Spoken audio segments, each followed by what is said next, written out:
પાટણ જિલ્લાના સાંતલપુર તાલુકામાં આવેલા કચ્છના નાના રણમાં આજે વહેલી સવારે કુદરતે રૌદ્ર સ્વરૂપ ધારણ કરતા ભારે વિનાશ સર્જ્યો છે.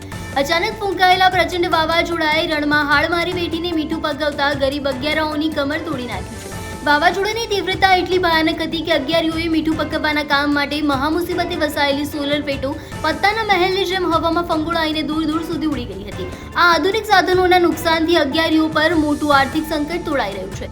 માત્ર વ્યવસાયિક સાધનો જ નહીં, પરંતુ આ પરિવારે રણમાં રહેવા માટે બનાવવામાં આવેલા કાચા છાપરા પણ વાવાઝોડાના ઝાપટે ધરાશાયી થઈ ગયા છે, જેને કારણે અનેક પરિવારો અને નાના બાળકો સાથે રણમાં નિસહાય બની ગયા છે. ધમધમતા તાપમાં પરસેવો પાડીને દેશને મીઠું પૂરું પાડતો આ શ્રમિક વર્ગ આજે કુદરતની આ થપાટથી પાયમાલ થઈ ગયો છે.